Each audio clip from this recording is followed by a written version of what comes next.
We're going under center around the NFL, beginning with the Browns, where primetime sun is getting the primetime nod. Shedeur Sanders will reportedly start Cleveland's preseason opener against the Panthers Friday after hamstring injuries put the two QBs not named Joe Flacco in front of him on ice for this one. He's gotten the fewest reps through camp so far, so what can we expect, Herm Edwards? I will say this, there's not enough reps to go around. Now, Joe Flacco doesn't need a lot of reps. I mean, you can just go in the game. We know what Joe Flacco can do. Reminds me a lot of Vinny Testaverde when I had Vinny. But I think if for Shedeur, if you're getting a start, you need to show off. I mean, you need to go ahead and win the job. I mean, get in there, being the starting quarterback, and you know what? Take advantage of these reps you're about to get in live action. That is going to help him a lot if he can play well. Browns QB room measures up per ESPN Cleveland, as Shedeur Sanders notably has 6 touchdowns and no interceptions. All right, Dan, will Shedeur ever start for Cleveland this season? I think he will. I think he should, and I think it's bad business if he doesn't. If I was Why? Cleveland, one of those rookie quarterbacks would be my starting quarterback. I understand that Kevin Stefanski, who's their head coach, 2-time coach of the year, like there is a hot seat component to that, and that's real. So you got to win, and there's 2 first-round picks of the future. But that's why I would want one of those rookies. I know what I'm gonna get with Joe. We're gonna be a good football team with Joe. Joe's gonna have good games. He'll have some games that he might struggle. Kenny Pickett, probably somewhat similar. If Joe's our starting quarterback, we might get to 9-8, 10-7, compete for the playoffs. I feel relatively confident in that. If I'm Cleveland, I want Shedeur Sanders or Gillen Gabriel to be the guy, and I'll focus on Shedeur. One, there's a lot of people who think Shedeur at worst was like a second-round physical ability, talent-wise. 2, I'm of the camp that I think that Shedeur's skills and traits, the rhythm passer that he is, his footwork, and the ability to play on time and rhythm is custom suited to this offense that Kevin Stefanski runs. I agree. And Kevin Stefanski's back taking the play calling over. So if I'm them, and I know that this offense has taken quarterbacks that kind of look like Shedeur's playing style, Kirk Cousins, Sam Darnold, Brock Purdy, and they've excelled in this offense that have somewhat similar styles of play, why would I not want to at some point get Shedeur on the field and sit there and go, you know what, he's a backup? Or sit there and go, we got a starting quarterback on our hands. We got a guy that we can win a lot of games with, and that changes our outlook for 2026 and on. So one thing I want to say, so last year ago, Andrew Berry, their GM, and Kevin Stefanski signed multi-year contract extensions. So if anything, to me, job security isn't the issue in Cleveland.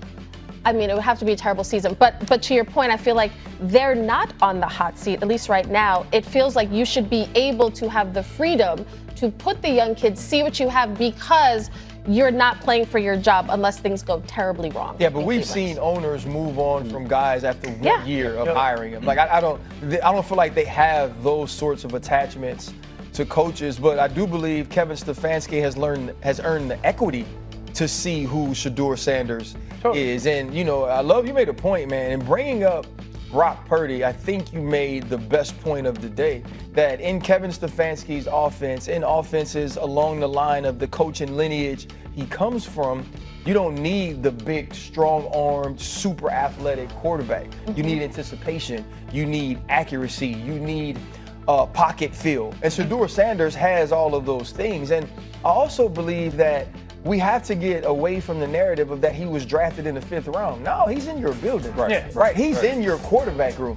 And it comes down to whether or not the Cleveland Browns are trying to win as many games as they can this year, or they're trying to find a franchise quarterback. Because in the older 2, you don't have that. Right. But you could have that in whether it's Gillen Gabriel or, as we're focusing on now, Shedeur Sanders. So how long do you wait to find out? Well, I mean, to your point, Joe Flacco, what he's been doing has been great. I love the story of Joe Flacco just going up there, getting off the couch and playing great and looking great in practice. But if Joe Flacco is your quarterback the most of the season, something's going horribly wrong for this franchise, because you're not doing what you need to do. The horribly wrong thing was Deshaun Watson. But with that, I mean, that we are still, that's a whole nother. We're still feeling the ripple effects of that Deshaun Watson situation, and you have if you have Joe Flacco still throwing passes in week 10, week 11, you have not put the faith in this future, and you do not draft Shedeur. Why do you have a guy like Shedeur Sanders who gets all of this attention, who demands attention, who we're going to be wondering why he's not playing if you do not intend for him to play? And I felt like it was a foregone conclusion. And then when you feel like you're passing the buck, when you feel like an owner is passing the buck to somebody According to the owner, he's here because Andrew Berry. But you're passing the buck on a guy you haven't even seen throw a football in a regular season game. Like that to me indicates that something is going. It ain't your job. It's not your job to say that. Right. That makes no sense. You can say nothing. Yeah. That's why I find, can you guys throw that graphic up of the passing stats in the preseason or the training camp practices? Part of me laughs at that. Yeah. Like it doesn't. They're trying things. It's hard to look at. Is he doing it against the third team defense? Right. Is he playing with the first team offense? Right. So, but there seems to be some pretty good success being had by Shedeur. Yeah. And so, there is going to come to a point where if he continues to perform at a good level, I don't care who you're doing it against and or with, where people will sit there and go why isn't he getting a little bit more of it? Why doesn't he get to run this? That's what happens, right? Like if you show that you are the best amongst the third team, you normally get an opportunity to move up. And let's say, what do we have in this guy? Let him run with better players versus better players. I think the real question is going to be, who does Kevin Stefanski want to see? And biggest name of this NFL draft that was not in the first round is Shedeur Sanders, playing for a star-crossed organization involving the Cleveland Browns. You put that together in the first preseason game, no matter what it's going to look like in terms of him starting or not starting at a certain point in the regular season, more than likely I think he's going to get on the field. I think because of Cleveland Browns history has shown me that's going to be the case. They're not going to be a good football team this year. But just having that as an opening salvo for preseason, it's as if the NFL had a hotline to Cleveland and say, let's get some juice this week in the first week of preseason football. And now we got it with Shedeur Sanders. He getting a chance to start that preseason opener for the Browns versus Carolina. And Freddie, this game is on NFL Network at 7 p.m. And if you don't believe that everyone is going to be locked into this matchup, watching Shedeur Sanders and what he's going to pose to a defense of Carolina, then you're sadly mistaken. And I would say this is a glaring and a perfect opportunity for him to continue doing good at Bears camp, right? It started in the offseason, OTAs, now you're in training camp, being able to take that information, retain that information from the meeting room to process it on the practice field. Now it's about the Friday night lights, basically.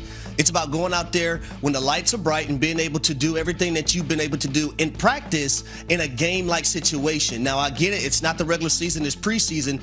But this is now the final exam. You've been taking quizzes this entire time throughout practice, going against the one defense or going against the two defense, going against the three defense. And I said this yesterday, Michelle, there's no better defensive coordinator, I feel like, that any of these quarterbacks could be going against in practice than a guy like Jim Schwartz, who is going to, number one, put his corners on the island. He's going to force you to make tight window throws against man coverage. He's going to show you a lot of different looks as well. And then you have a guy by the name of Myles Garrett who's screaming out the defensive end position to come sack you at the quarterback position. So if you have to tuck the football and run, you got to make that decision quick. So for Shedeur Sanders, have command over the huddle.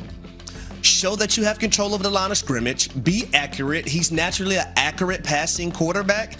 We've seen that at Jackson State. We've seen that at Colorado. We just seen the numbers on the screen as our people behind the scenes just put that up. So, go out there and just play football. And for Shedeur and also all these other young players, don't make it bigger than what it is. You've been playing football your entire life. The guy across from you, he puts on his pants the same way you put your pants on. Just go out there, be free, don't overthink things, and make plays like you've been doing your entire life. Well, I like that you touched on the mentality there, Harry, because up until this point, Shedeur Sanders, the mentality side of this, he's approached this beautifully. Yep. The fact that we were all wondering if Coach Prime, of course, Deion Sanders, his father, was going to show up to camp, and he said, I'm not where I want to be yet. I don't want him to come here